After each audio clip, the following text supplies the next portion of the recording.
사람은 말로는 무엇이든 감출 수 있습니다. 상황에 맞는 말을 배우고 어휘를 조절하며 표정과 감정을 조작하는 법도 익힐 수 있죠. 하지만 몸에서 나오는 작은 움직임, 무의식적인 행동까지 완벽히 제어하기란 불가능합니다. 그래서 진짜 본성은 말보다 행동에서 더 선명하게 드러납니다. 아무리 화려한 말로 친절과 배려를 포장해도 상대를 향한 눈빛 하나, 무심한 손동작 하나, 걷는 모습 하나가 본심을 말없이 증명합니다. 우리가 누군가에게 뭔가 이상하다는 감정을 느낄 때도 대부분 그 사람의 말이 아니라 행동, 태도에서 비롯된 것입니다.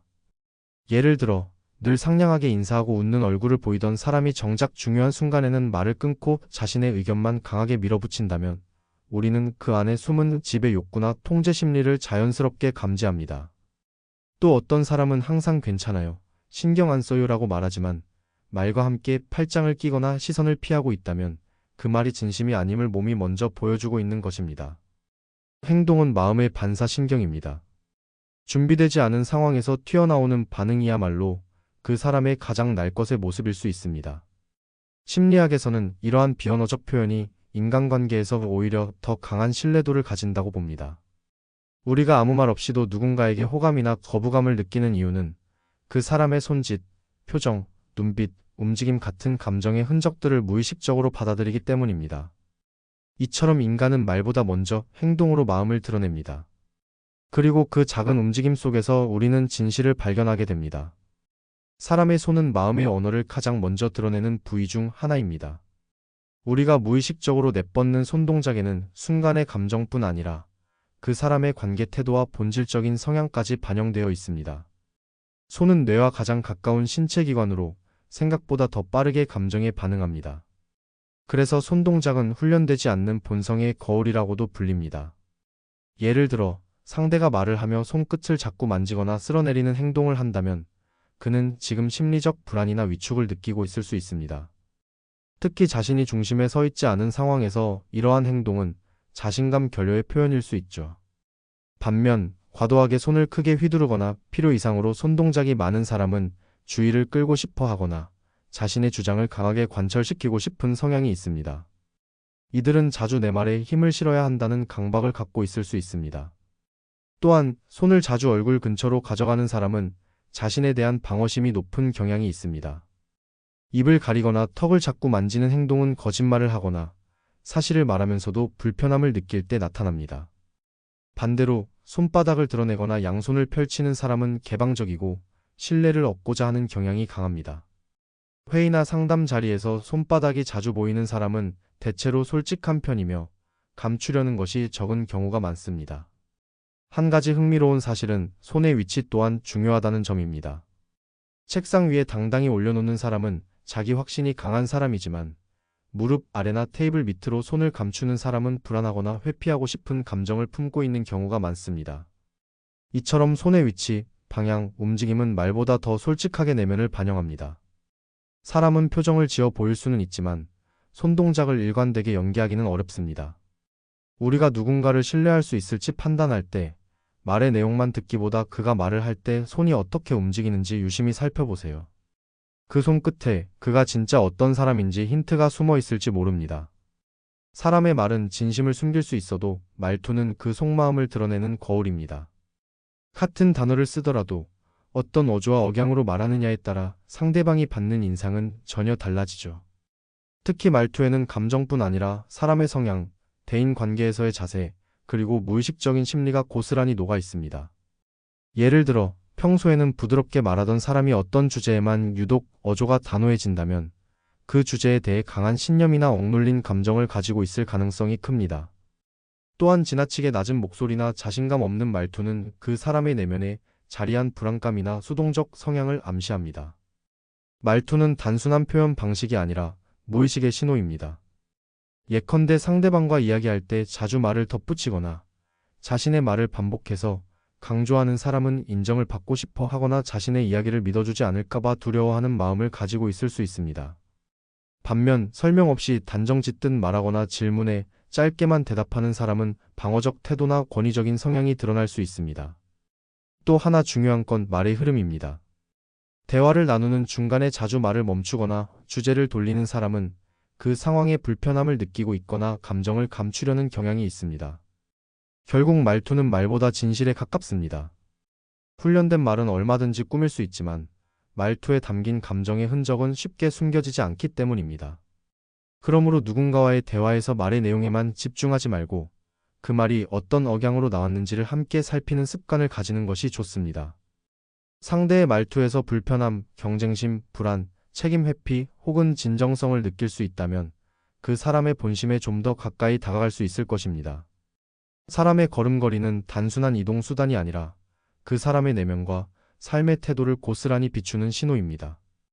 특히 우리가 의식하지 못한 채 걷는 그 모습 안에는 생각보다 많은 정보가 숨어 있습니다. 예를 들어, 한 사람이 길을 걸을 때 발끝이 안쪽으로 향한다면 이는 소극적이고 자신감이 부족한 성향일 수 있습니다.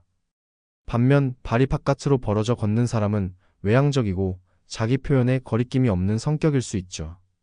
걷는 속도 또한 중요한 단서입니다.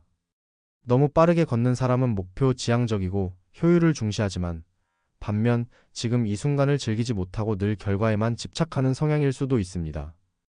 반대로 지나치게 느리게 걷는 사람은 세심하고 차분해 보일 수 있지만 결정 장애나 불안 회피 성향을 가졌을 가능성도 있습니다. 더불어 걷는 중에 고개를 자주 돌리거나 주위를 과도하게 의식하는 사람은 주변의 평가에 민감하고 자기 확신이 부족한 경향이 있습니다. 특히 눈에 띄는 것은 보폭의 리듬입니다. 일정하고 안정적인 보폭은 자기 통제력이 강한 사람에게서 자주 보입니다. 반면 걷다 멈췄다를 반복하거나 걷는 중에 자주 스마트폰을 확인하는 사람은 집중력이 낮고 내면의 흐름이 끊기기 쉬운 사람일 수 있습니다. 또한 사람과 함께 걷는 상황에서도 진심이 드러납니다. 걷는 내내 상대보다 앞서가며 뒤를 돌아보지 않는 사람은 배려보다 자기 우선의 태도를 갖고 있을 수 있고 상대의 걸음에 발맞추려는 사람은 관계에서 조화를 중요시 여기는 경우가 많습니다. 결국 걸음걸이는 그 사람의 현재 감정 상태는 물론 관계 맺는 방식, 내면의 성숙도까지 은연중에 드러내는 무언의 언어입니다. 우리는 누구나 무심코 걷지만 그 무심함 속에 본심이 숨겨져 있다는 것을 기억해야 합니다. 사람의 본성을 읽기 위해서는 손동작, 말투, 걸음걸이를 각각 따로 보는 것이 아니라 이 세 가지 신호를 종합적으로 바라보는 관점이 중요합니다. 한 가지 단서는 오해할 수 있지만 여러 단서가 동시에 나타날 때 그것은 강력한 메시지가 됩니다. 예를 들어 어떤 사람이 대화 중 말끝을 흐리면서 동시에 손을 책상 밑으로 숨긴다면 단순한 습관이 아니라 말 속에 감추고 싶은 불편한 진실이 있을 수 있습니다. 특히 이때 걸음걸이까지 불안정하고 방향이 자주 바뀐다면 그는 지금 자신의 내면을 통제하지 못하고 있거나 상황을 회피하고자 하는 심리를 드러내고 있는 것입니다. 또한 손동작과 말투가 엇박자를 낼 때도 본심을 읽을 수 있는 단서가 됩니다. 난 괜찮아라고 말하면서 손가락을 자꾸 비비거나 팔짱을 낀다면 그 말은 겉과 속이 다를 수 있다는 경고 신호입니다. 겉으로는 강해 보이고 싶지만 내면은 불안하고 방어적일 수 있습니다. 반대로 진심이 담긴 사람은 말과 손, 몸의 흐름이 자연스럽게 일치합니다. 목소리에 힘이 실리고 손은 부드럽고 개방적이며 걸음도 주저함 없이 일정한 리듬을 가집니다. 중요한 건 단 한 번의 관찰로 사람을 판단하지 않는 것입니다. 반복되는 패턴 속에서 일정한 신호가 감지될 때 그것이야말로 본성을 보여주는 진짜 힌트입니다. 관계란 결국 느낌이 아니라 신호를 해석하는 힘에 달려 있습니다. 세 가지 신호를 균형 있게 읽어낼 수 있다면 우리는 말보다 앞서 진심을 마주할 수 있습니다. 관계의 중심은 대화가 아니라 관찰에 있다는 사실을 기억하세요. 실제 상담 현장에서는 말보다 행동에서 진실이 먼저 드러나는 사례가 종종 발견됩니다. 어느 날 한 중년 여성이 상담실을 찾아왔습니다. 그녀는 오래된 친구에게 배신을 당한 충격으로 불면과 불안에 시달리고 있었죠. 그 친구는 무려 20년직이었고 심지어 금전적인 도움도 아끼지 않을 정도로 가까운 사이였습니다. 서로에 대한 신뢰가 깊었기에 의심이라는 단어는 한 번도 떠올려 본 적이 없었다고 말했습니다. 하지만 상담자는 그녀의 말보다 그녀가 묘사한 친구의 행동에 주목했습니다. 그 친구는 늘 대화할 때 눈을 피했고 중요한 이야기를 할수록 손을 책상 밑으로 감췄으며 자주 휴대폰을 만지작거렸다고 합니다.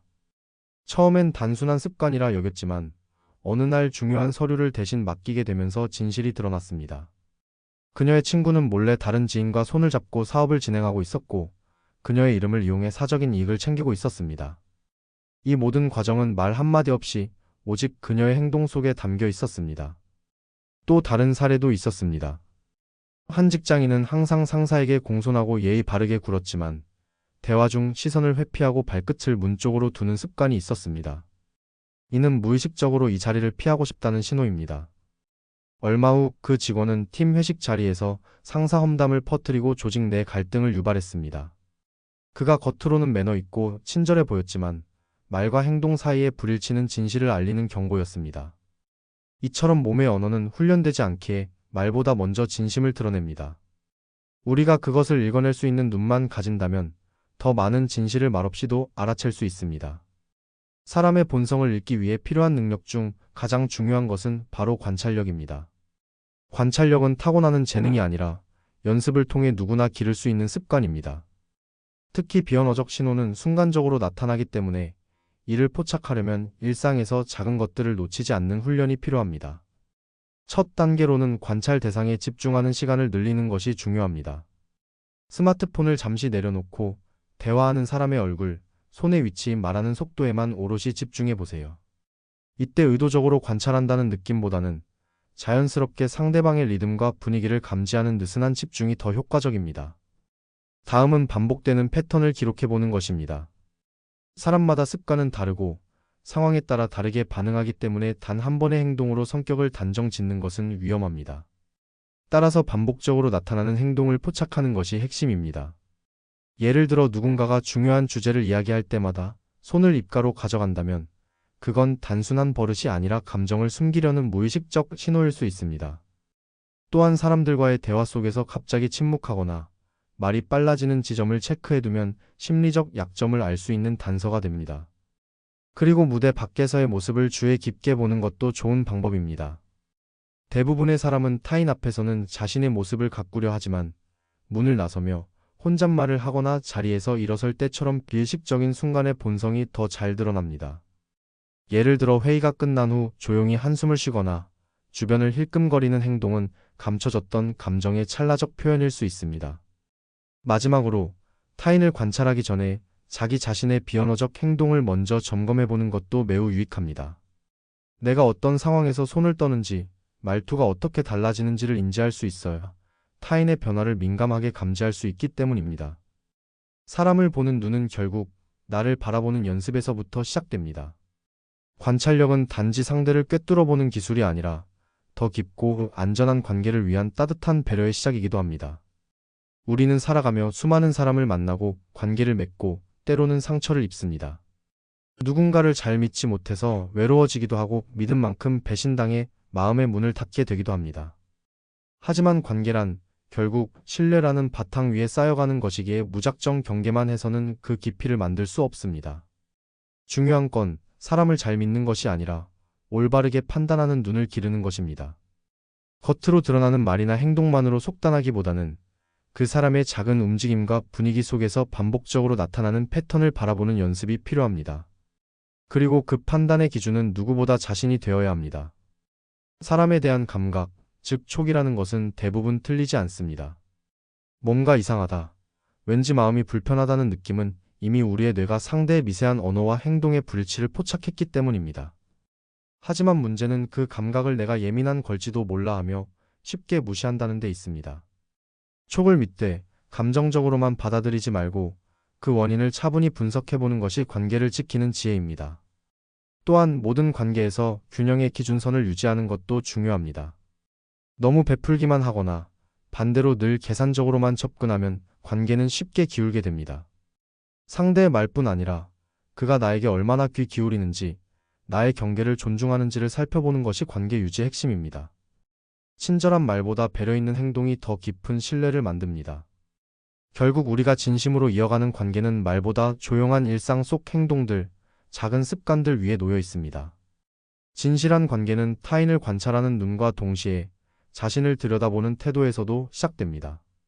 내가 무의식적으로 반복하는 말투, 습관적인 손동작, 그리고 내 걸음걸이조차 누군가에겐 신호가 될 수 있다는 사실을 기억해야 합니다. 사람을 알아보는 지혜란 결국 나 자신을 알고 성찰하는 데서 시작됩니다. 좋은 관계는 좋은 관찰자일 때 비로소 가능해집니다. 혹시 여러분 주변과 자신을 돌아본 적 있으신가요? 댓글로 공유해 보세요. 구독, 좋아요, 알림 설정은 영상 제작에 큰 힘이 됩니다. 사람을 읽다였습니다.